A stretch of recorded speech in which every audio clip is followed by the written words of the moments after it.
Nós estamos dando início a mais uma reunião aqui no Instituto de Cultura Espírita do Brasil, o ICEB, uma reunião de estudos avançados, porque o Instituto é de estudos avançados do Espiritismo, agradecendo a Jesus, a Maria, aos nossos amigos espirituais, aos nossos anjos da guarda e a todos os mentores do ICEB, a oportunidade que estamos tendo de juntos nos reunirmos fraternalmente para estudarmos o Evangelho de Jesus e a codificação de nosso querido codificador Allan Kardec.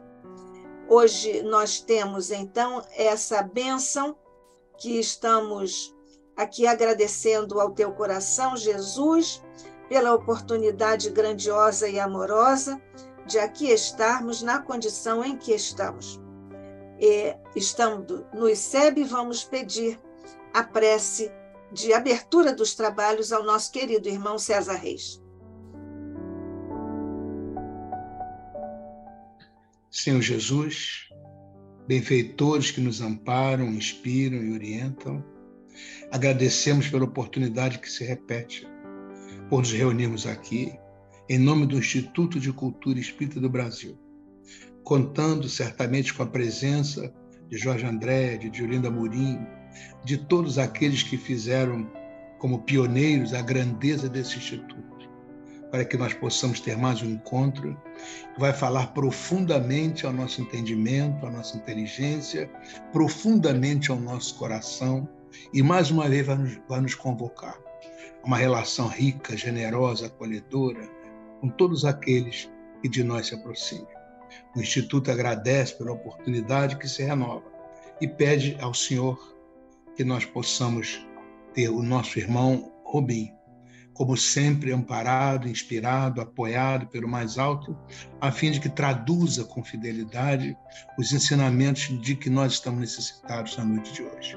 Então, com as bênçãos do Senhor, com esses propósitos, declaramos iniciados os estudos programados para a noite de hoje. Graças a Deus. Obrigada, César, por mais esta prece, mais uma de suas preces tão delicadas e profundas. Nosso agradecimento a você, uma figura que está tão profundamente ligada à história do ICEB, foi presidente do ICEB tantos anos. Nós, então, dando continuidade à nossa reunião, nós recebemos hoje o nosso querido irmão, companheiro, expositor de longuíssima data aqui no Instituto de Cultura Espírita do Brasil, o ICEB, José Henrique Rubim de Carvalho, que é médico do trabalho, terapeuta de vida passada, terapeuta floral de Bar, presidente da Associação Médico Espírita de Nova Friburgo, AME Friburgo, membro da Associação Médico Espírita Carioca, AME Carioca, núcleo Nova Friburgo da AME Carioca. É expositor espírita também aqui no ICEB, no Brasil e no exterior. José Henrique Rubim de Carvalho, somos todos ouvidos. Boa noite a todos companheiros do querido Instituto de Cultura Espírita do Brasil, meus amigos. É sempre uma alegria incomparável, imensurável, estarmos aqui dividindo esse trabalho, difundindo a nossa doutrina espírita em seus múltiplos aspectos, científico, moral e filosófico. E este tema é instigante quando abrimos o campo perceptivo para o entendimento dessa fecundação, que não é simplesmente uma fecundação orgânica, mas é algo mais. Então, diante disso, vamos aqui passar a tela, vamos compartilhar, pronto, e já estamos mostrando aqui uma imagem encantadora,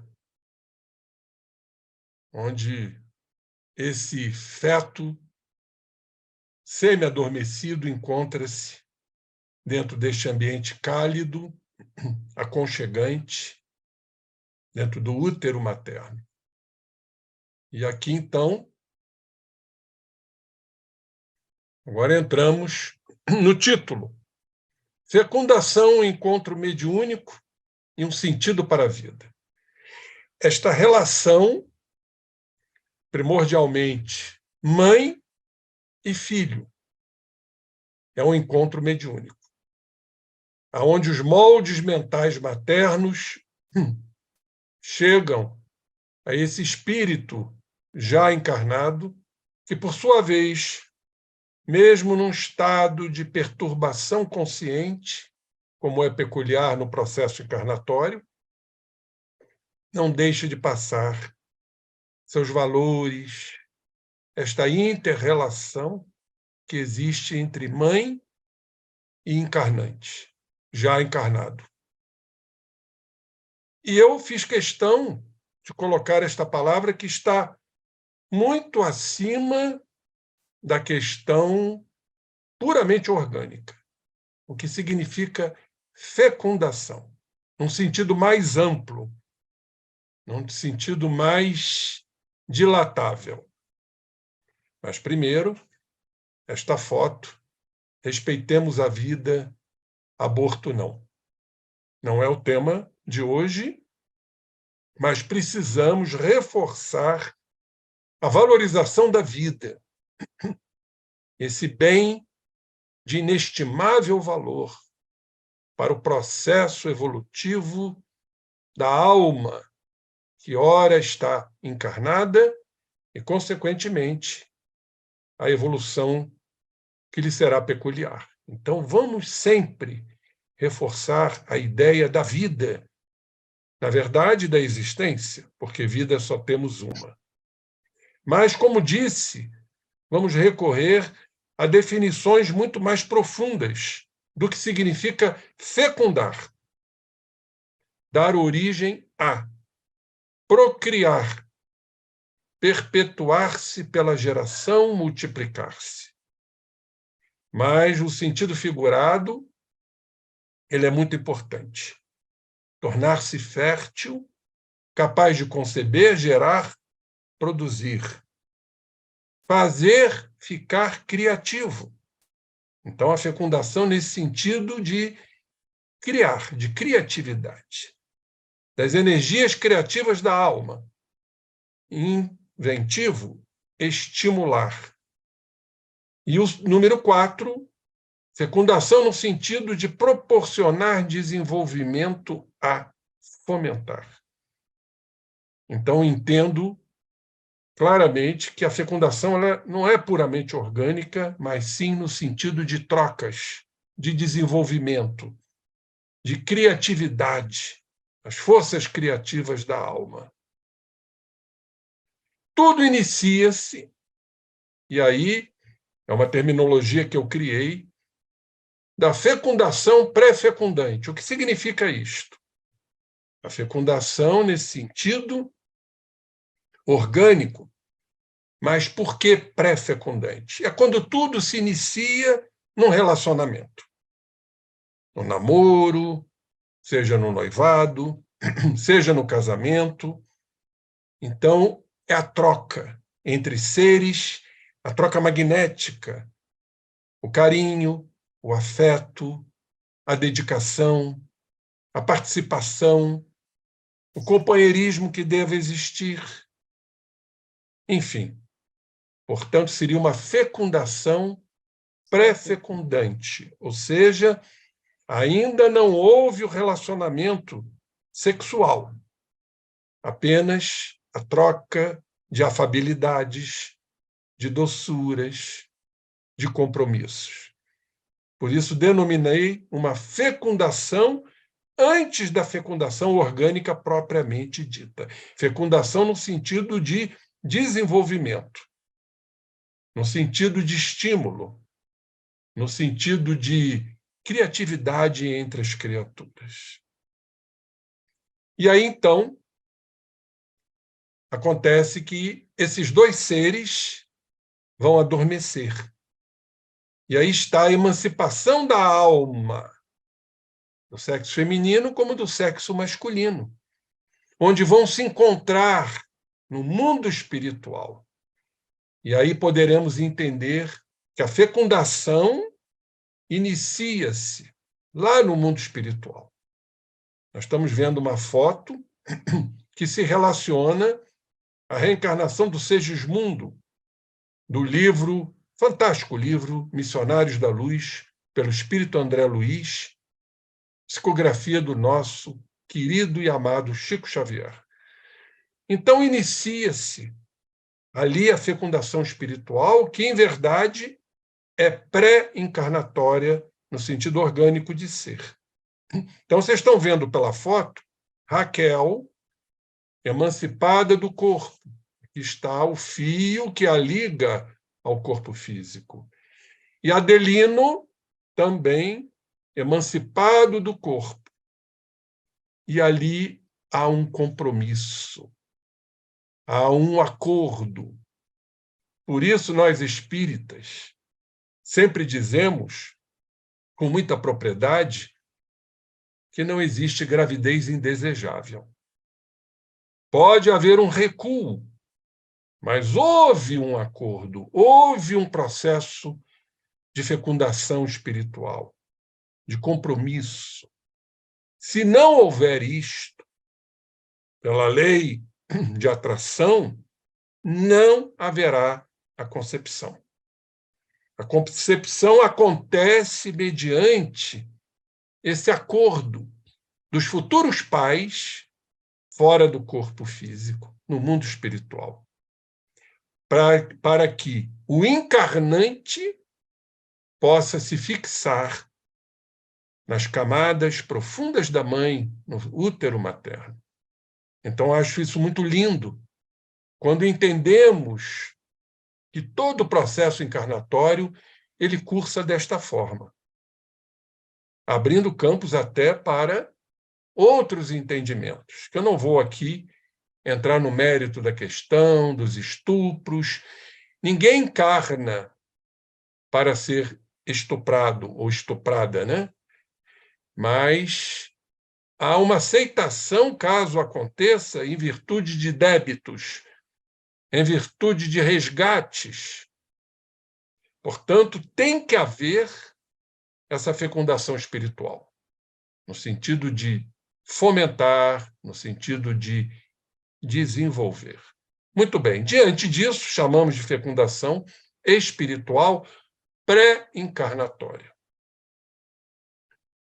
E vamos, então, recorrer ao livro Missionários da Luz, no capítulo 13, que nos fala da reencarnação do Segismundo. Algo muito bonito, algo que nos toca, nesse momento mágico, porque é um momento mágico, feérico, poderemos assim dizer. Diz assim André Luiz: foi então, ó divino mistério da criação infinita de Deus, que a vi, a mãe, apertar a forma infantil de Segismundo, já num processo de miniaturização perispirítica. Então a mãe ali aperta aquela forma infantil, um processo de trocas energéticas, de encontro ao coração, mas tão fortemente, tão amorosamente, que me pareceu uma sacerdotisa do poder da divindade suprema. Então, olha a visão de André Luiz, nesse momento mágico, nesse momento de concórdia, nesse momento de amor, quando a futura mãe aperta aquela forma infantil já em processo de miniaturização ou de restringimento, a forma infantil do Segismundo. E aqui André Luiz prossegue nos dizendo: Segismundo ligara-se a ela como a flor se une à haste. Olhem o processo de interconectividade, processo de interdependência. Porque quando André Luiz nos fala que Segismundo ligara-se à mãe como a flor se une à haste, temos que entender que a flor não deixa de ser flor e a haste não deixa de ser haste. é uma apenas interdependência. Cada um com a sua identidade, cada um com a sua característica. Então, nos fala André Luiz, compreendi que desde aquele momento era a alma de sua alma, tal grau de aprofundamento, tal grau de interdependência, aquele que seria a carne de sua carne. Diante disso, recorri a esse livro muito interessante, que nos explica melhor, um livro recente de Jean-Yves Leloup, que eu gosto muito. Jean-Yves Leloup é, em verdade, um PhD em psicologia, mais até do que doutor, filósofo, doutor em filosofia, teólogo, doutor honoris causa pela Universidade de Colombo, lá no Sri Lanka. Ele tem um livro recente chamado de Metanoia, e sabemos que é conversão, segundo os gregos. E no segundo capítulo, ele nos dá informação muito precisas para entendermos esse processo de interdependência que acabamos de ver com André Luiz. O segundo capítulo fala da ultreia ou a metanoia evangélica. Vamos entender que eu achei isso muito interessante. Quando dizemos que tudo é um, vamos prestar atenção porque isso é importante. Isso não quer dizer, diz Jean-Yves, que tudo está misturado, que nós somos uma massa indistinta com o todo, uma ideia, inclusive, panteísta, como muitos creem. Pois a unidade como a união, como acabamos de ver, entre Raquel e Segismundo, é a relação. Relação que não é nem fusão, não há uma fusão, há uma interdependência, e muito menos separação. Nem mistura, não há uma mistura, nem vai haver uma oposição. Além da redução ao mesmo, ou seja, não há uma redução ao mesmo, e da incomunicabilidade com o outro. Pelo contrário, é uma comunicabilidade. E ele aqui acrescenta dizendo: é preciso descobrir a interdependência, que não é apenas interdependência. Essa esquece a verdadeira interdependência, ela esquece o espaço entre as diferenças. Ela é, no fundo, uma dependência, mas sem essa vacuidade que acolhe e respeita as diferenças. Quando a gente fala respeitar as diferenças, a gente, na verdade, está analisando as diferenças. E quando há esta interdependência, não precisa haver esse respeito às diferenças, porque, em verdade, há uma compreensão. Esse, inclusive, é o caminho que temos que buscar. Se eu compreendo o outro, eu não preciso nem respeitar o outro, porque eu já o compreendo. Isso é uma interdependência. Então, é exatamente o que aconteceu ali naquele momento mágico. E ele acrescenta aqui dizendo-nos: o sem forma contém e ama as formas. Da mesma maneira, o infinito é feito de todas as finitudes, assim como o oceano é feito de todas as ondas. Achei isso muito brilhante nesse sentido, dessa interdependência, que em verdade é uma dependência, mas sem uma vacuidade, sem um hiato, sem ter que respeitar as diferenças, porque cada um traz a sua identidade. Ou seja, o mundo trazendo a dele e Raquel, a mãe, a futura mãe, trazendo a dela. E a participação do pai também, muito importante nessa tríade, pai, mãe e futuro filho. Diante disso, vai haver, então, o que chamamos de fecundação pré-natal. Ou seja, a fecundação no sentido de desenvolvimento, de troca, de interdependência, como aqui firmamos, esse conceito pré-natal, porque é antes do nascimento. Então, vocês estão vendo no slide acima Alexandre André Luiz e a mãe após o ato sexual no seu adormecer clássico. A segunda foto, quando o espermatozoide, o chamado escolhido, isso me lembra o nosso querido Jorge Andréa, quando ele nos dizia que era o Romeu indo ao encontro da sua Julieta.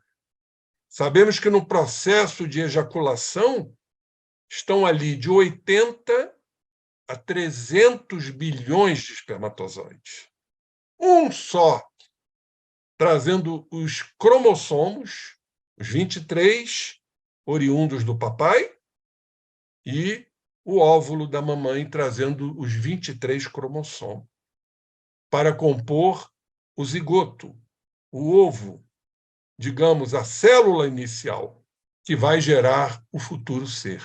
Então, esse espermatozoide, ele sofre a ação magnética do mentor Alexandre, para que ele acelere a sua corrida e chegue na cutícula do ovário para haver a ruptura e a sua penetração. E aqui já a gravidez instalada. Então, chamamos isto de fecundação, no sentido de desenvolvimento que antecede o nascimento da criança.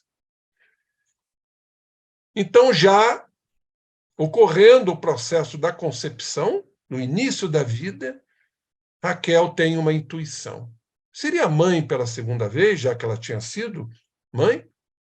Ela pensava contente. Então, essa ideia que ele não despontava no cérebro por acaso, balsamizava-lhe a alma com deliciosa alegria. Estava pronta para o serviço divino da maternidade. Confiaria no Senhor como escrava de sua bondade infinita. Vejam que coisa realmente maravilhosa. A mãe já sentindo que estava pronta para o serviço divino da maternidade, confiando no Senhor como escrava de sua bondade infinita.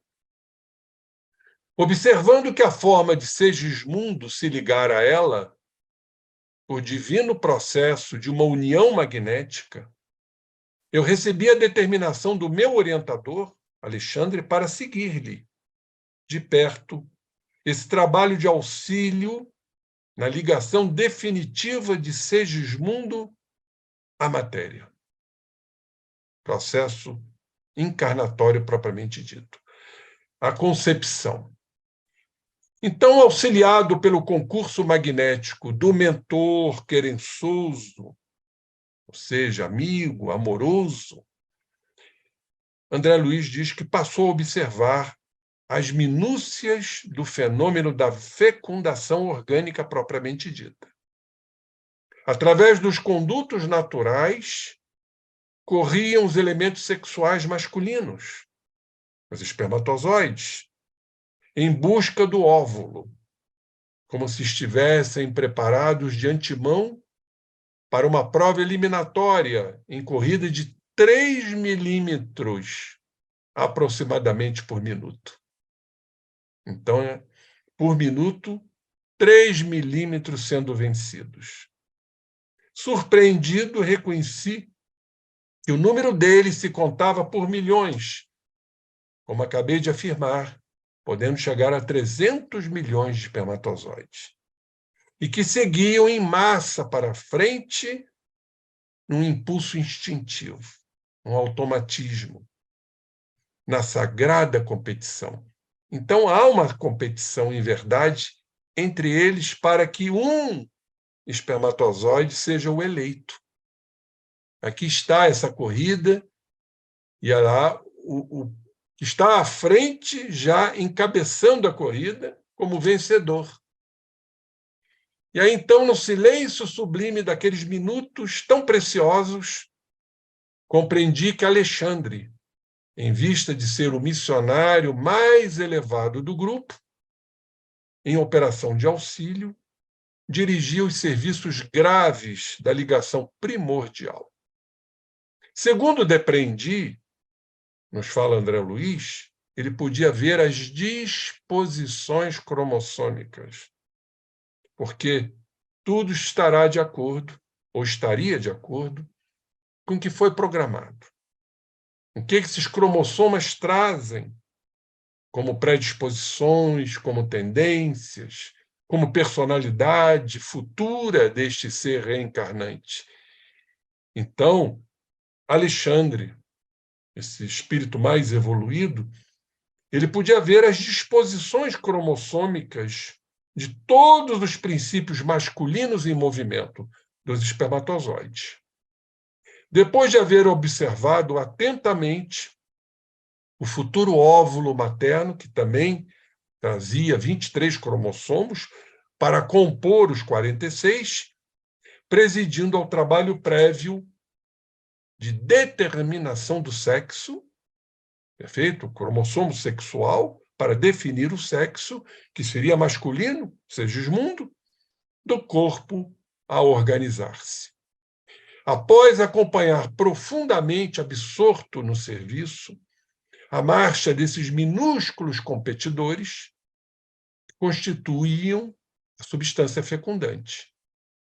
Identificou em Alexandre, então, o mais apto, aquele que seria, como dizia Jorge Andréa, o Romeu, ao encontro da sua Julieta, fixando nele o seu potencial magnético, para se cumprir a lei, para se cumprir o que foi determinado, para se cumprir as escolhas feitas pelo espírito reencarnante, dando-me a ideia de que o ajudava a desembaraçar-se dos outros, dos companheiros, para que fosse o primeiro a penetrar a pequenina bolsa maternal. O elemento focalizado por ele, então, ganhou nova energia.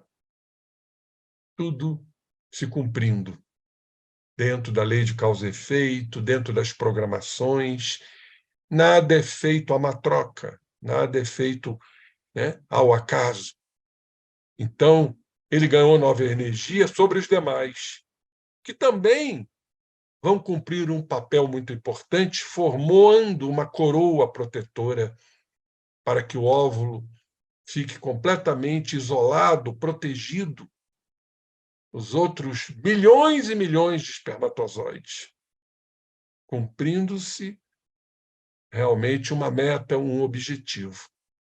Então, este escolhido ganhou nova energia e avançou rapidamente na direção do alvo. A célula feminina, o óvulo, que em face do microscópico projétil espermático, igual um projétil mesmo, que vai atingir a periferia do óvulo para romper uma cutícula ovariana do óvulo e penetrar, então, para atingir seus objetivos. É um projétil. Se assemelhava a um pequeno mundo arredondado de açúcar, amido e proteínas, aguardando o raio vitalizante. Sofreu, então, dilaceração da cutícula. Ela se dilacera. A maneira de pequenina embarcação torpedeada. E enrijeceu-se, portanto, de modo singular, cerrando seus poros tenuíssimos, extremamente tênues, como se estivesse disposta a recolher-se às profundezas de si mesma. Vejam que coisa maravilhosa isto. A fim de receber face a face o esperado visitante, e impedindo a intromissão de qualquer outro dos competidores, com as suas cargas cromossomiais, que haviam perdido a primeira posição na grande prova. E aí está, então, o eleito, rompendo esta cutícula do óvulo, rompendo a cutícula, aonde, então, ele vai penetrar para cumprir o seu objetivo. Aí está mais uma foto muito bonita da ruptura da cutícula. E sempre sob o influxo luminoso magnético do mentor Alexandre, o elemento vitorioso prosseguiu a marcha. Depois de atravessar a periferia do óvulo, gastando pouco mais de 4 minutos para alcançar o seu núcleo. Ambas as forças, masculina e feminina, formavam agora uma só. Como falamos no início, né? A interdependência, respeitando-se a identidade de cada um. Agora formavam uma estrutura só, convertendo-se ao meu olhar num tenuíssimo foco de luz. O meu orientador, absolutamente entregue ao seu trabalho, tocou a pequenina forma com a destra, mantendo-se no serviço, agora sim, da divisão da cromatina, a divisão celular, para formar, então, do zigoto ao embrião e a posteriori o feto, cujas particularidades são ainda inacessíveis à minha compreensão. André Luiz nos dizendo, ainda particularidades inacessíveis à compreensão. Conservando a atitude do cirurgião, seguro de si, na técnica operatória. Em seguida, então, Alexandre ajustou a forma reduzida, já miniaturizada, a miniaturização perispirítica, para o encaixe de Segismundo, que se interpenetrava com o organismo perispirítico de Raquel, como falamos no início. A interpenetração, a interconexão, a interdependência, que em verdade era uma dependência, como nos afirmou o grande filósofo. Sobre aquele microscópico globo de luz, impregnado de vida, e observei que essa vida latente começou a movimentar-se. Havia decorrido precisamente 1/4 de hora, 15 minutos, a contar do instante em que o elemento ativo ganhara o núcleo daquele óvulo passivo. E aí temos todo o processo de divisão celular. Não vamos entrar aqui em particularidades de blástula, mórula, questões realmente ligadas à embriologia. Mas vocês estão vendo aí a divisão celular, que vai se multiplicando. Diante disso, vamos a algumas informações muito importantes. Estamos recorrendo a esse livro, chamado A Vida Secreta da Criança Antes de Nascer. Um capítulo que fala dessas influências materno-fetais. Esse livro foi escrito por Thomas Verne, um psiquiatra canadense, fundador da Associação de Psicologia Pré- e Perinatal.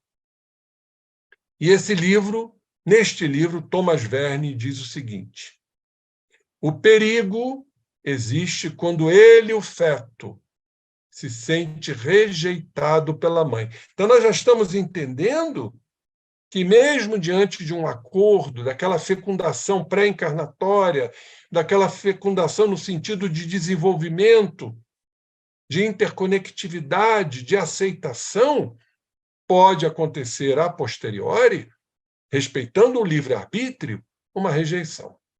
E é o que Thomas Verne nos diz aqui. O perigo existe quando ele, o feto, se sente rejeitado pela mãe, ou quando suas necessidades físicas ou psicológicas são sistematicamente ignoradas. Então, isso pode acontecer no período, né, gestacional, intraútero. Quando a mãe, por algum motivo seu, particular, não aceita aquele processo gestacional, embora tenha aceitado no mundo espiritual para que tenha ocorrido a concepção. A concepção ela só ocorre mediante a aceitabilidade dos pais no mundo espiritual antes do processo encarnatório, Por isso eu denominei de fecundação pré-encarnatória. Mas, a posteriori, pode acontecer, como Thomas Verne nos diz nesse livro A Vida Secreta da Criança Antes de Nascer. E doutora Marlene Nobre, a nossa querida Marlene, presidente da AME Brasil, da AME Internacional, ela tem um livro sensacional, chama-se O Clamor da Vida. E ela nos faz esta citação do livro A Vida Secreta da Criança Antes de Nascer. Então diz ela o seguinte: conta Thomas Verne o caso do bebê Cristina, que lhe foi relatado pelo Dr. Peter Fedor Freiberg, professor de obstetrícia e ginecologia da Universidade de Uppsala, na Suécia. Cristina era um bebê robusto, comportado, mas que revelou um estranho comportamento. Recusava-se a mamar no seio da mãe. Aceitava a mamadeira ou o seio de outras mães, mas não queria nada com alimento materno. Então, isso tudo foi um trabalho de investigação, de anamnese, e o que descobriram, após inúmeros diálogos com a mãe, que esta mãe, num determinado período gestacional, ela rejeitou essa criança. E a criança captou tudo. Dentro do útero, ela captou esta informação, essa rejeição feita pela mãe. Por isso, passamos a entender, né, essa recusa de mamar no seio da mãe. Mas depois foi feito todo um trabalho, a mãe, então, acabou se arrependendo daquele instante contrário de recusa, de não aceitar a gestação, e essa criança passou, então, a aceitar a mama da mãe. Esse livro, muito interessante, chama-se O que é Psicologia Pré-Natal. É de Joana Wilhelm. Joana Wilhelm é uma psicanalista em São Paulo. E ela nos fala, no livro O que é Psicologia Pré-Natal, do psiquismo fetal. Vamos avaliar isso, que é muito importante. A Joana Wilhelm nos diz o seguinte: ela é presidente da Associação Brasileira para o Estudo do Psiquismo Pré- e Perinatal, a chamada ABREP. E ela nos diz o seguinte: se conceituarmos inteligência como a capacidade para autogerir-se, nós estamos ouvindo isso de uma cientista, presidente da ABREP, se conceituarmos inteligência como capacidade para autogerir-se mentalmente, adaptar-se e adequar-se a situações novas, selecionar condições e aproveitar experiências, o que implica aprendizado e memória, podemos concluir que, de fato, elas estão presentes no feto desde o período inicial da gestação, desde a concepção. Então, estamos ouvindo um depoimento de uma cientista a nos mostrar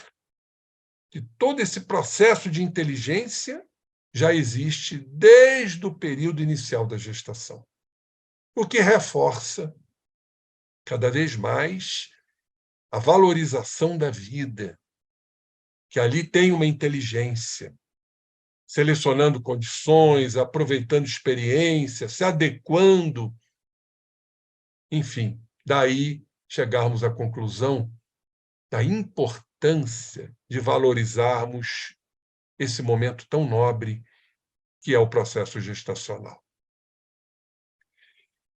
Doutora Marlene nos diz que, de fato, as pesquisas estão demonstrando que Freud tinha razão quando declarou em 1926, isso está no livro O Clamor da Vida, há muito mais continuidade entre a vida intrauterina e a primeira infância, do que a impressionante caesura, cesárea, né?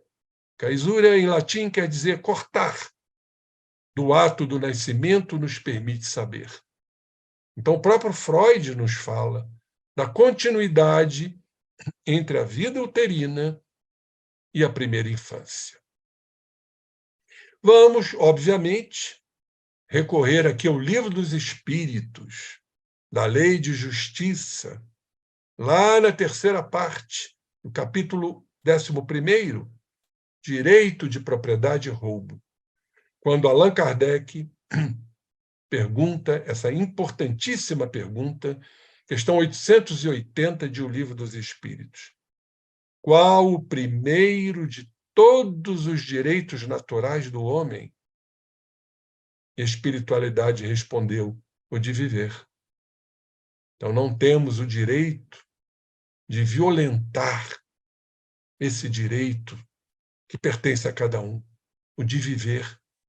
Por isso é que ninguém tem o de atentar contra a vida de seu semelhante, nem de fazer o que quer que possa comprometer-lhe a existência corporal.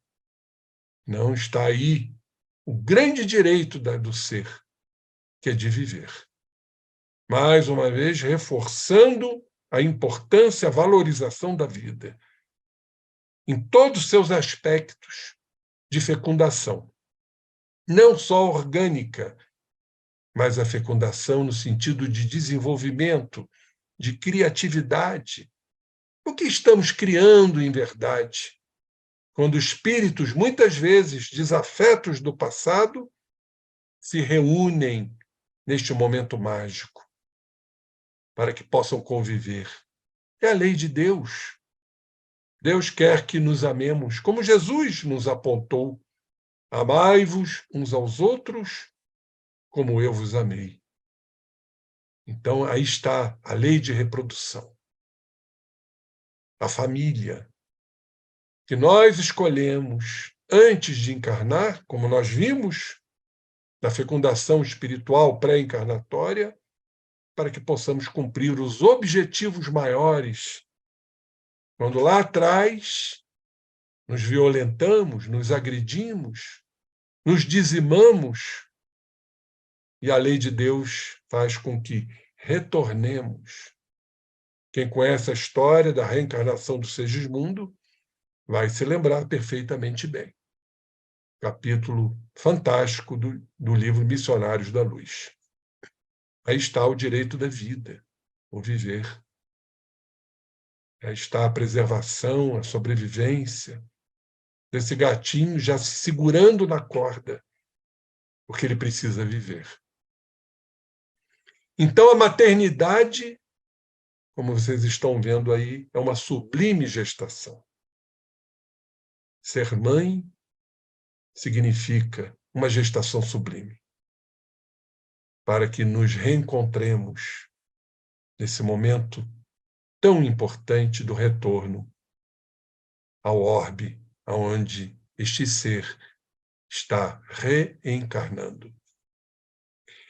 Voltando às questões da fecundação, já falamos da fecundação espiritual, pré-fecundante, a pré-natal, ou seja, antes do nascimento, e esse momento chamado de fecundação pernatal, ou seja, durante o nascimento.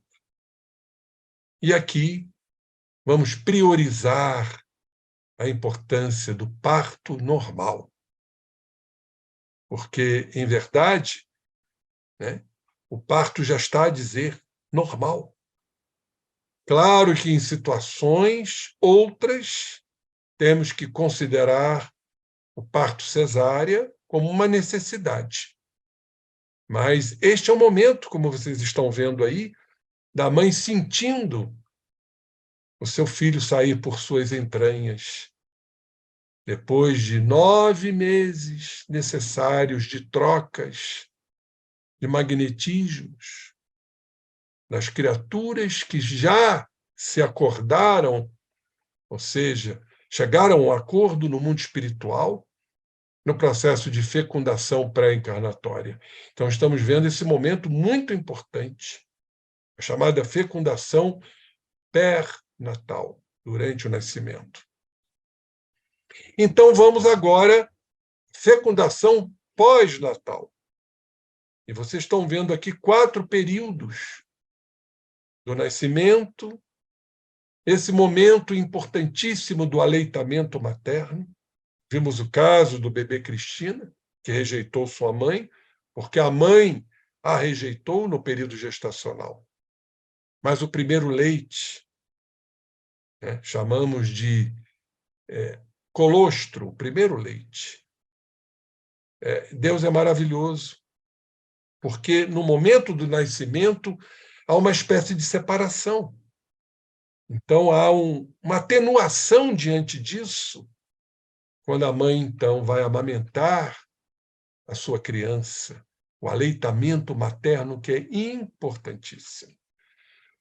E aqui vemos momentos especiais da criança em evolução, da importância da educação. A criança já atingindo a idade da adolescência, da aborrecência, como muitos dizem, e esses momentos muito importantes.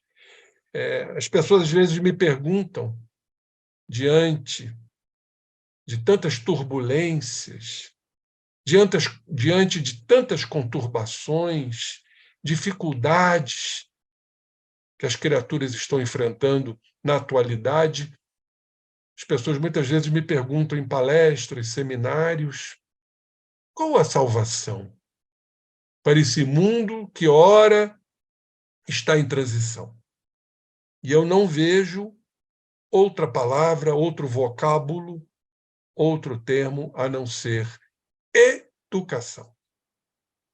Educação no lar, a chamada educação moral.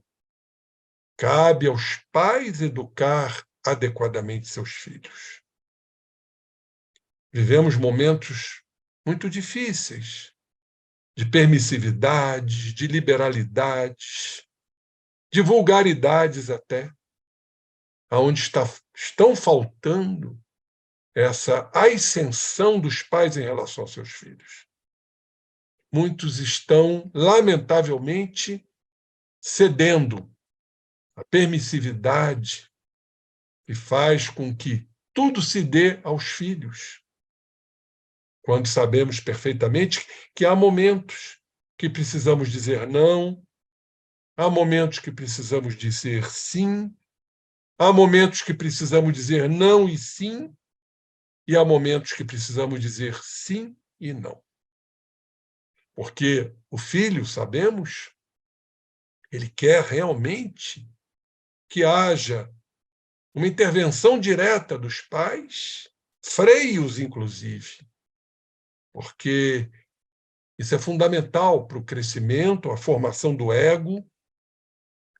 Há de haver exatamente essa ascensão. Não vamos confundir, sempre digo isso, austeridade com autoritarismo. Uma coisa é ser autoritário, outra coisa é ser austero. Jesus foi o grande exemplo de austeridade, de autoridade, não de autoritarismo. Quando ele sabia perfeitamente bem utilizar suas orientações, o encaminhamento do ser, como ele fez com os apóstolos, sempre com firmeza moral, com austeridade. E é assim que os pais devam proceder em relação aos filhos, para que a educação verdadeira se processe. Formarmos homens de bem, como nos recomenda o Evangelho. Então, aí está a fecundação no sentido de desenvolvimento, a fecundação pós-natal. E, por fim, a fecundação pós-encarnatória, como acontece muitas vezes, aí está uma mãe para receber o seu filho num processo de desencarnação. Poderemos dizer, então, que está havendo uma fecundação no sentido de aproximação, no sentido de desenvolvimento, atrelando cada vez mais os sentimentos de mãe em relação ao seu filho. É a fecundação pós-encarnatória, quando muitas vezes a mãe vem receber seus filhos nos portais do além-túmulo. E para terminarmos nossa apresentação, eu não poderia deixar de trazer esse fantástico livro que nos emociona muito, Mãe, Antologia Mediúnica, pelo espírito Delfine Benigna da Cunha, pelas mãos do nosso querido Chico Xavier. Eu trouxe apenas algumas estrofes aqui, para finalizarmos a nossa apresentação, que eu achei, assim, as estrofes mais lindas desta poesia, do livro Mãe, Antologia Mediúnica. Trovas de Mãe. O nosso berço no mundo, sem que ninguém o defina, é um segredo entre a mulher e a providência divina. Mulher, quando se faz mãe, seja ela de onde for, por fora é sempre mulher, por dentro um anjo de amor. Maternidade na vida, que o saiba quem não souber. É uma luz que Deus acende no coração da mulher. Queridos companheiros, esta apresentação é realmente algo que mexe conosco. Eu fiz essa apresentação num congresso do Medinesp, porque ele foi todo idealizado no sentido de nos trazer a fecundação, não somente um processo orgânico, mas algo que transcende, algo que ultrapassa os limites físicos, porque eles são, em verdade, espirituais. Então, eu encerro aqui minha apresentação e fico aqui à disposição de quaisquer tipos de perguntas, caso ocorram. Obrigado, mais uma vez, por esse instituto que me abriga, por esses companheiros tão queridos que nos acompanham, que me acompanham. Paz no coração para todos. E encerrando dizendo a importância da vida, a importância da encarnação, a importância da fecundação, a importância de entrelaçarmos essa interdependência que deverá acontecer para que possamos evoluir como seres, irmãos e fraternos, que foi tudo aqui apresentado. Muito obrigado. Deus nos abençoe sempre. José Henrique Rubim de Carvalho, nós estamos muito agradecidos, emocionados mesmo, com a profundidade, naturalmente, a sua abordagem, poderíamos dizer criativa, mas diríamos profunda e multifacética, em diferentes graus de profundidade e extensão, porque é na transpessoalidade que você encontrou um caminho para nos trazer essa diferença, inclusive vibratória, dos momentos em que há a encarnação ou, na verdade, a fecundação do espírito em vários níveis da sua trajetória ao longo, digamos assim, de uma encarnação. E foi muito precioso o que você nos trouxe hoje. Então, você poderia estender um pouco mais as questões do que hoje se considera a psicologia do feto, a psicologia fetal.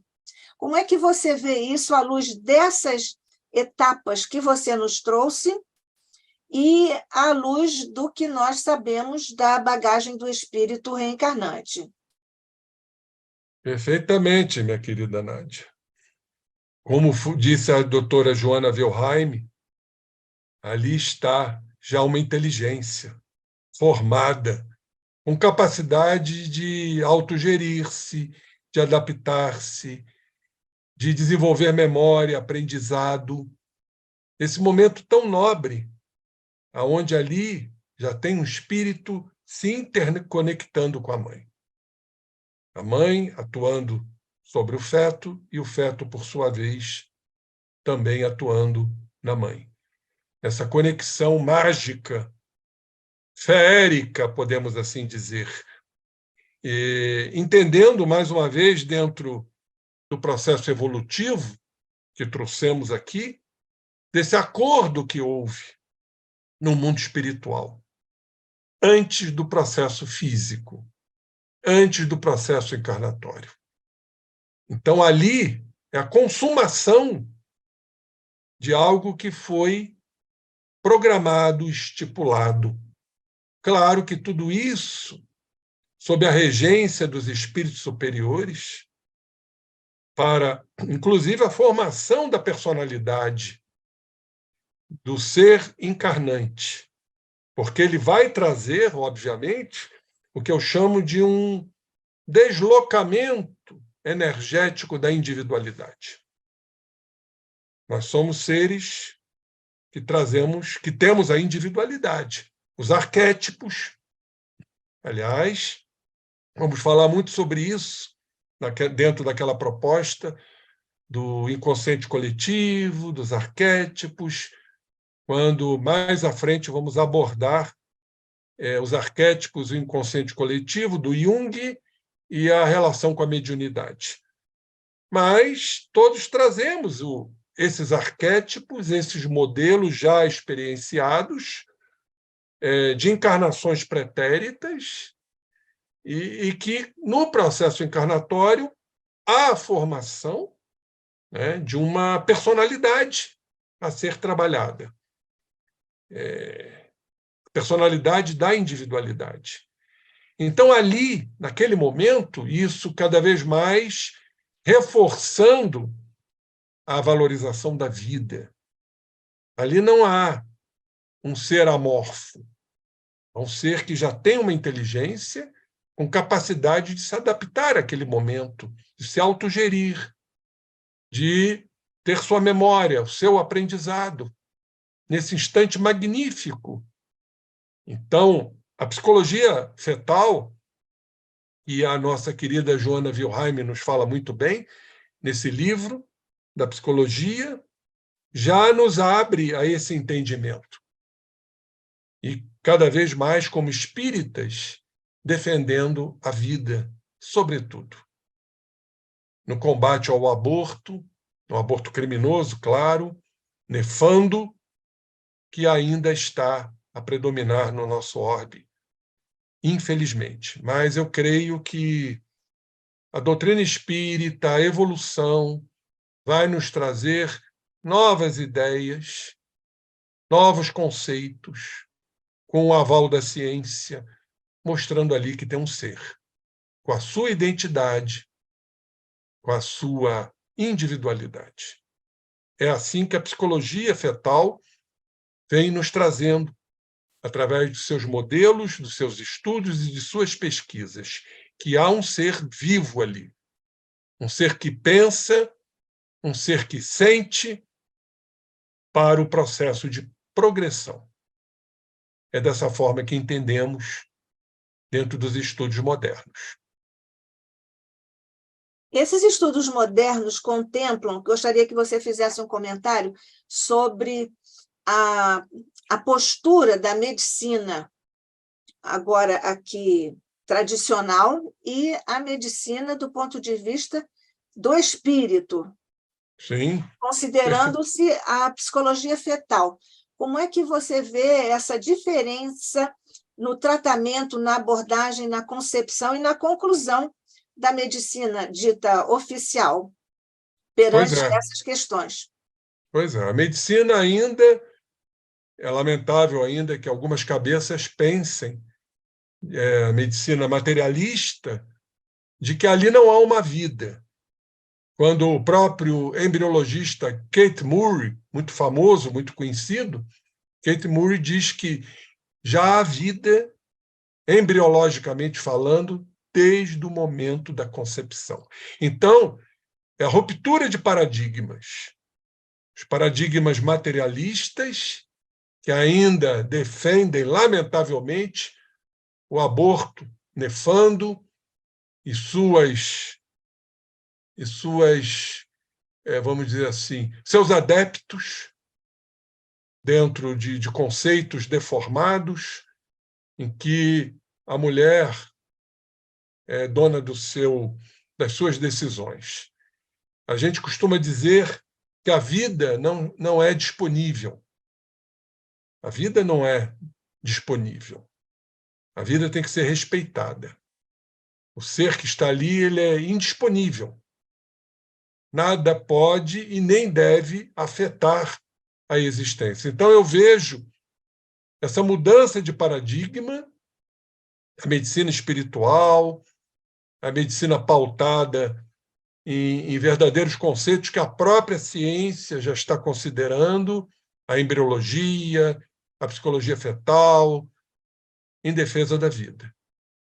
Eu acho que estamos caminhando para essa mudança paradigmática, aonde os conceitos materialistas, por falta de matéria, como diz André Luiz, vão sucumbir. Rubim, qual o papel do perispírito a partir da fecundação? Ele indaga ainda se todas as fecundações são consentidas preliminarmente. O papel do perispírito é o campo morfogenético. É através do perispírito, esse campo organizador da forma, campo morfogenético, como queiram, o modelo organizador biológico, sob a ação do espírito. O papel do perispírito é fundamental, porque ele está ligado intimamente às células-tronco, às células que vão se diferenciar nos respectivos órgãos, nos futuros órgãos. O processo de diferenciação de células gástricas, de células neurológicas, ósseas, na formação do corpo. Claro, sob a regência do espírito. Então, o papel do perispírito é fundamental na divisão celular, nas células-tronco propriamente ditas. E ele pergunta se todas as fecundações são consentidas preliminarmente. Sim, eu afirmei isso. Eu vejo a questão da concepção cumprindo-se a lei de atração. Então, tudo é organizado, eu chamei isso de fecundação pré-encarnatória, ou fecundação espiritual. Há um acordo, há uma programação, como vimos, na reencarnação de Segismundo, isso está muito bem explicado, entre Raquel e Adelino e o Segismundo, que foram adversários do passado. Ali eles se reuniram, né, claro, sob a regência da espiritualidade, para que ele pudesse voltar. Então, tudo é realmente consentido preliminarmente. Senão, não vai se cumprir a atração fluídica, para que, então, o espermatozoide escolhido possa fecundar o óvulo, formando, então, o que chamamos de zigoto. O zigoto quer dizer ovo, para que depois, a posteriori, começar a surgir a divisão celular. Tanto que aqui ele pergunta o que faz com que aquela célula que se divide em 2, 4 e 8 sejam, afinal, células do sangue, dos ossos e do cérebro. Eu já expliquei isso. Acabei de falar a questão das células-tronco. O papel importantíssimo. Eu vejo essa íntima relação das células-tronco com o perispírito, quase que intimamente ligados nessa formação dos órgãos. É o perispírito, por isso, considerado como campo morfogenético, ou modelo organizador biológico, como nos fala o querido Hernani Guimarães Andrade. Bob, né? Isso. O nosso querido operador, Carlos, ele está aqui também fazendo uma observação. Isso vai agora com relação à pergunta que o César Reis fez sobre o consentimento preliminar de toda e qualquer fecundação, porque ele pergunta, sabendo-se que é muito sensível esse assunto, mas como esse encontro mediúnico se dá no caso de um estupro? Pois é, eu até falei no transcurso da minha apresentação. Ninguém reencarna para que o estupro se realize. Mas isso tudo, em verdade, é permitido. Caso aconteça por débitos, por resgates, a mãe, muitas vezes, ela vai aceitar, vamos dizer assim, esse futuro filho, porque senão não haverá concepção, mais uma vez, respondendo à questão do consentimento preliminar. Mas o espírito está preparado, caso ocorra um processo de estupro, para que esse espírito possa encarnar. Então, há, sim, um consentimento, porque senão se iria ferir o livre-arbítrio. Então, eu volto a repetir, na questão do estupro, tudo está relacionado a débitos anteriores, a resgates da mãe. Então, caso ocorra por invigilância, que pode ocorrer também no transcurso da existência da mãe, então o estupro aconteceria, vamos dizer assim. E aí cabe à mãe aceitar esta criança, exatamente porque tudo isso foi acordado antes do processo encarnatório. Então, acho que cumpre-se mais uma vez o que eu disse lá no início. Há um acordo, porque senão não houver esse acordo, não vai haver a concepção, mesmo sob a forma de um estupro violento.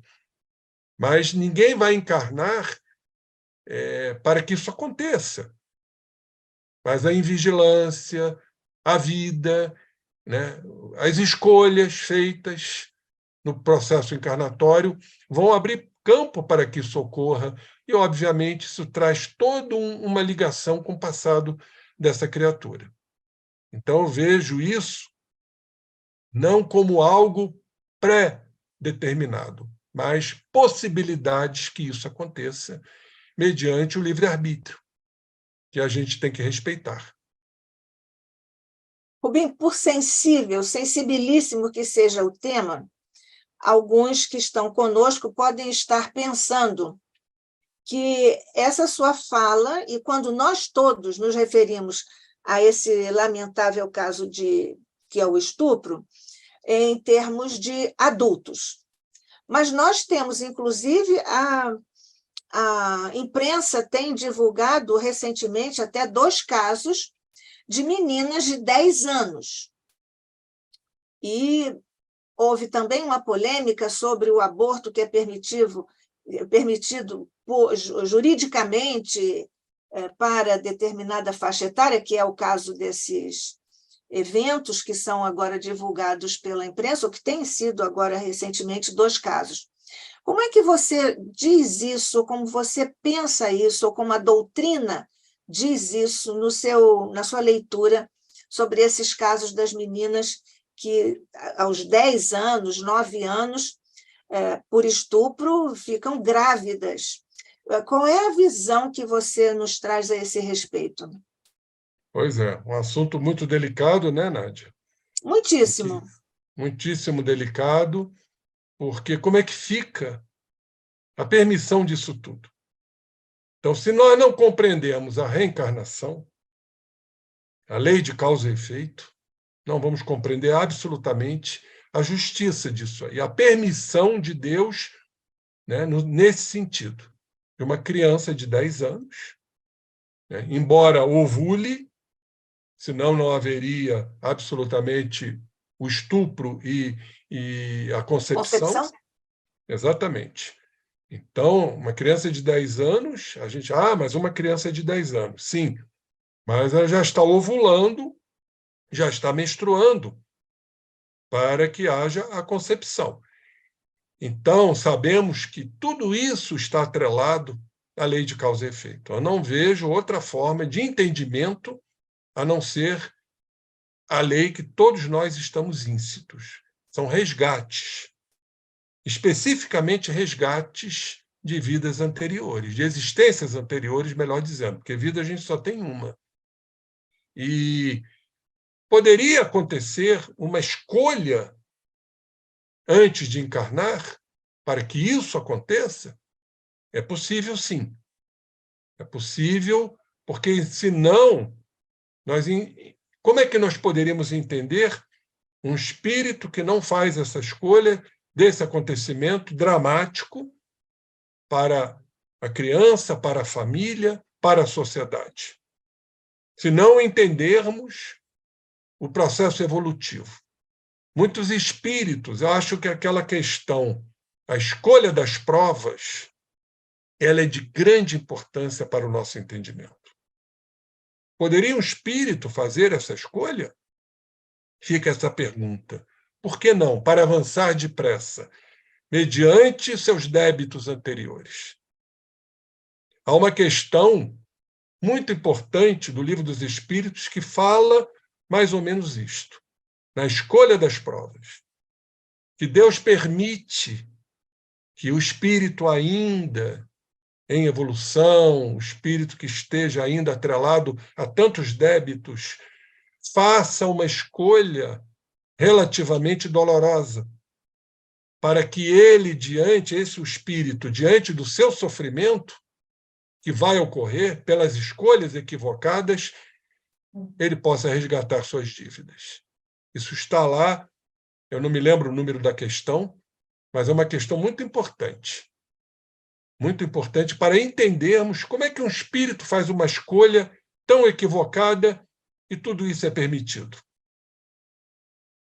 Então fica essa questão aí do Livro dos Espíritos para a gente analisar em profundidade. O respeito à escolha que Deus permite, que vai gerar um sofrimento, mas que ele vai crescer diante desse sofrimento. É dessa forma que a gente, como espírita, entende. Rubim, que ensinamentos nós podemos aurir da doutrina espírita, à luz do Evangelho, evidentemente, para um caso de uma menina de 9, 10 anos, como é o caso de alguns eventos que nós, lamentavelmente, também vimos noticiados aí, quando, por decisão legal, a justiça não só autoriza, mas quase que praticamente obriga o abortamento. Que orientações, ensinamentos nós podemos aurir à luz da doutrina espírita? Bom, Nádia, é lamentável que as leis humanas ainda estejam tão primevas. A gente entende a dor que isso tudo gera para esse espírito, para a família, para a sociedade. Agora, o que não podemos aceitar, ali, volto a dizer, não está um ser disponível. Então, acho que a lei ela falha muito nesse sentido por não compreender a reencarnação. O dia que compreendermos e os seres humanos compreenderem a reencarnação, tudo vai ficar um pouco mais fácil. O que não podemos entender e aceitar é que haja o sacrifício de uma existência que ali está. Que muitas vezes ali vai ter o arrimo da família. É um ser que veio, às vezes, para ajudar essa família. Então, isso é uma violência que foge às leis de Deus, a gente retirar uma existência por conta até de caprichos pessoais, que as leis humanas, infelizmente, contemplam. E que nós sabemos que isso fere completamente os princípios da vida, como eu acabei de dizer, questão 880 de O Livro dos Espíritos, o grande direito é de viver. E temos que respeitar isto.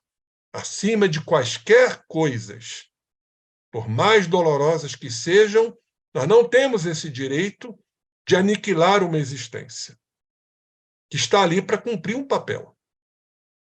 E esse papel, muitas vezes, só através do entendimento da reencarnação. Eu não vejo outro modelo que possa contemplar um assassinato, porque, no fundo, é um assassinato. Está se tirando uma vida que, como já foi comprovado pela psicologia fetal, já tem uma existência ali com capacidade, repito, de se autogerir, de se adaptar, de selecionar condições, de ter aprendizado, de ter memória, independentemente da forma que tenha sido. Nós não temos esse direito, absolutamente, de sacrificar absolutamente qualquer tipo de existência. Aliás, está lá em Hipócrates. Hipócrates fala muito bem sobre essa questão. Nós não temos esse direito de matar um ser. Essa é a grande realidade. Por falar no juramento hipocrático, Rubim, você sabe muitíssimo bem que o texto original do Hipócrates, quando foi trazido e é hoje usado nas formaturas, nas faculdades de medicina, existem partes do juramento hipocrático original que foram, digamos assim, subtraídos aqui no juramento, digamos, brasileiro. Eu não sei se em outros países também foram, digamos assim, extraídos alguns trechos, mas no Brasil certamente que foram. Mas, enfim, só porque você citou o grande Hipócrates. Que, por sinal, né, Nádia, vamos relembrar aqui, foi uma das encarnações do Hahnemann, né? Do Hahnemann, exatamente. Não por acaso, né? Porque o acaso não Exatamente. existe e essas coisas estão muito interligadas. Mas são ligações interexistenciais muito específicas e muito interessantes. Agora, o Rubim, com relação ao único caso que a doutrina espírita contempla como plausível, é no caso de haver risco para a mãe. Não é isso? Perfeitamente. A imprensa divulgou muito as grandes discussões que brotaram principalmente desses dois casos que nós estamos aqui lembrando, é de que dar curso ao processo da gravidez certamente que prejudicaria, até poderia levar à desencarnação a criança, a menina de 10 anos. Como é que você vê isso à luz da doutrina? Perfeitamente. Eu acho que a medicina já evoluiu a tal ponto que fica muito difícil, é uma linha muito tênue para que a gente possa dizer, olha, vamos ter que sacrificar tal vida e priorizar outra vida. A medicina hoje nos traz técnicas, até cirurgias fetais, hoje são realizadas, diferentemente do passado. Então, essa decisão, uma decisão, para mim, muito difícil, em ter que sacrificar uma existência contemplando outra existência. Não podemos esquecer também, e eu vejo isso com uma grande importância, dos traumas psicológicos do aborto, do luto que temos que considerar. Os quadros depressivos, os quadros, às vezes, até psicóticos, por conta dos abortos provocados. Então, temos que ressaltar isto também de grande importância, a estabilidade psicológica e mental da mãe que pratica esse ato, que é um crime de lesa criação. Nós estamos lesando. Eu costumo dizer o seguinte, Jesus não nos falou que o reino de Deus está em todos, não está aqui nem acolá? E quando cometemos algo, exatamente como o aborto, assim como também o suicídio, em verdade estamos matando Deus, porque Deus está em todos. É um raciocínio lógico. Eu chamo isso de crime de lesa criação. Isso causa uma repercussão espiritual, psicológica muito grande na mãe. Quadros depressivos, quadros psicológicos, desenvolvimento de patologias mentais, que aí tem que se pesar. O que é importante, em verdade? O que temos que priorizar nisso? Eu volto a dizer que a vida é um bem de inestimável valor. É um bem disponível, não está à nossa disposição. A vida nos foi dada por Deus. E temos que considerar isso, não importa, em verdade, né, se foi por um método violento, agressivo, porque nada se cumpre dentro da permissão de Deus. Se houve realmente um estupro, há uma razão de ser, que está ligado às existências anteriores que os materialistas desconhecem, que para nós espírita fica muito mais fácil de entender, não é? Caso ocorra, lamentavelmente, um estupro, uma violência sexual, e nós espíritas vamos sempre priorizar e valorizar a vida, sobretudo, que não nos pertence. Pertence a Deus, que é o Criador de tudo. Ô, Rubim, vamos aqui voltar, aqui, não há outras perguntas, mas eu gostaria de voltar um pouco para a questão da psicologia fetal. Nós sabemos dos casos de impacto vibratório no processo de encarnação ou reencarnação do Sigismundo, que o André Luiz nos relata as minudências. Mas do ponto de vista de um espírito bastante agressivo, pode nem ser inimigo dos pais, mas o espírito que tem um perfil de agressividade e que, naturalmente, vai também impactar, do ponto de vista vibratório, todo o processo da gestação, imaginamos nós, não é isso? Então, como é que você poderia, à luz da psicologia espírita, da psicologia fetal, trabalhar esses conceitos, inclusive à luz da área psi, em que você tem a sua especialidade? Por exemplo, uma criança, um bebê, que é considerado agressivo quando coloca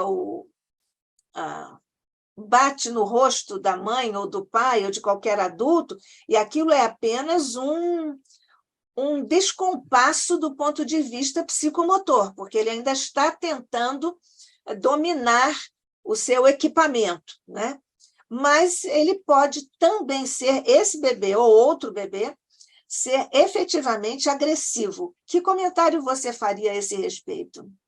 Volto a repetir, dentro da apresentação que eu fiz, daquele momento de aceitação. Eu não vejo como ocorrer uma concepção, energeticamente falando, embora possa ser um espírito agressivo, possa ser um grande desafeto do pai ou da mãe, mas energeticamente, fluidicamente, para haver a concepção, tem que haver uma aceitação.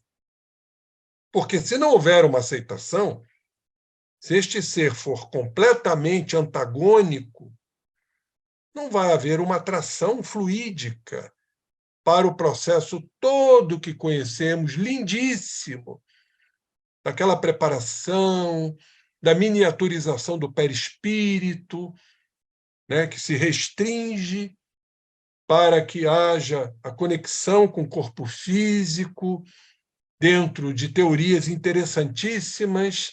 Gosto muito da teoria do Embaçaí, do acoplamento de ondas de frequências distintas. Então, tudo isso atende à lei de atração.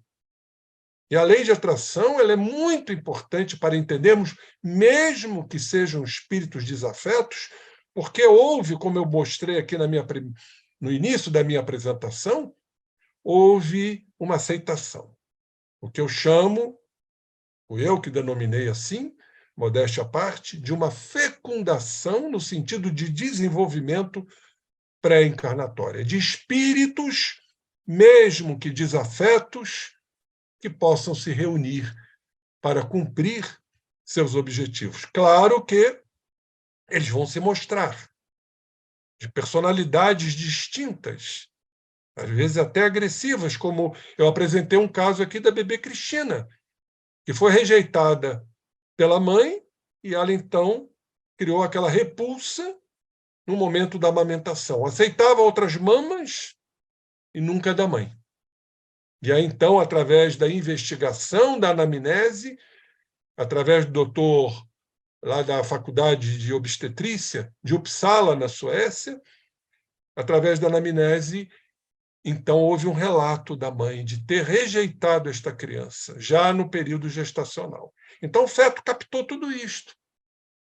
E a forma que ela encontrou, a Cristina, foi rejeitar a mama. Mas depois, então, foi feito todo um trabalho psicoterápico no sentido de reaproximação e tudo se resolveu da melhor maneira possível. Então, é possível, sim, que hajam essas divergências mediante as personalidades distintas que são. Mas, para o processo, repito, de concepção, houve, de alguma forma, um acordo, um acerto entre esses espíritos, para se cumprir a lei de atração fluídica, atração energética. Muito bem. Nós não temos aqui nenhuma outra pergunta. E, Dago, se você quer fazer algum comentário final?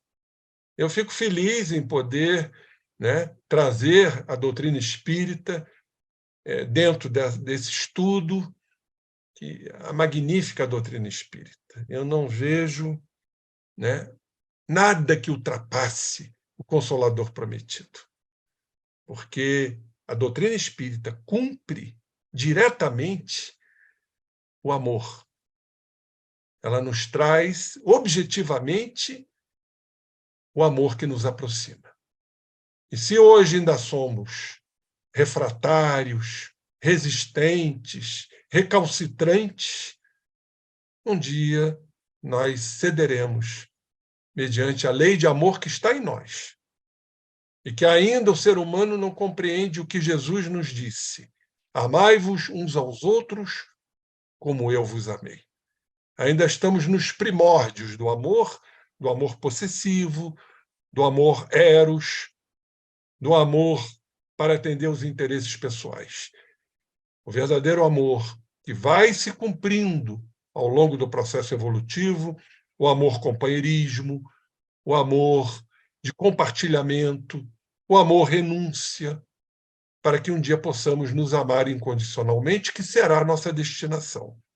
Acho que é isso que eu quero dizer e que todos entendem à luz da doutrina espírita. Muito bem. E à luz da doutrina espírita e à luz aqui dos nossos mentores no ICEB, nós agradecemos mais uma vez a você, querido José Henrique Rubim de Carvalho, por mais esta apresentação não só delicada, precisa e preciosa, profunda. Muito obrigada, diz o ICEB agora para você, meu querido irmão amigo. Que a paz de Jesus permaneça sempre com você. Nós vamos juntos agora agradecer, mestre querido, a bênção deste encontro em teu nome, aqui na casa de Deolindo Amorim, com a presidência de honra de Jorge Andréia e na companhia estimada e preciosa dos nossos demais mentores que trouxeram o Instituto até o momento atual e que certamente vão continuar a nos ajudar para darmos continuidade ao Instituto de Cultura Espírita do Brasil no cumprimento de sua missão, tal como foi idealizada pelo coração e pela mente de nosso querido Deolindo Amorim. Ao te agradecermos, Mestre, pela bênção de mais este encontro, pela bênção da existência do Instituto de Cultura Espírita do Brasil, pela bênção dos expositores queridos irmãos que vêm até nós para buscarmos compreensões mais altas, mais alargadas, mais dilatadas sobre os ensinamentos de luz do teu Evangelho, Mestre amado de nossas almas. Nós ainda te rogamos, se nos for ainda lícito pedir-te, mas nós te pedimos, Mestre, permanece conosco, abençoa todos os nossos irmãos em duras provas e expiações, como aliás nos alertaste, que estão agora nesses nossos irmãos, nessas circunstâncias, ainda que dolorosas, no planeta que diriges tão amorosamente. Guarda-nos, Mestre querido, sob tua paz e tua luz. Permite que o manto de Maria possa nos acobertar a todos em nossas humanas dificuldades. Abençoa o nosso querido José Henrique Rubim de Carvalho e a todos nós que em ambos os planos de existência aqui estivemos hoje, mas ainda estaremos juntos nos nossos próximos encontros aqui no Instituto de Cultura Espírita do Brasil, o ICEB.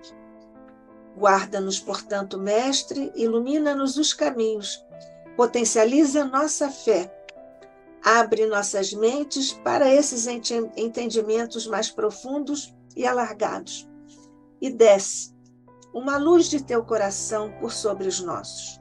Que assim seja, hoje e sempre, sob a graça de nosso Pai. Assim seja.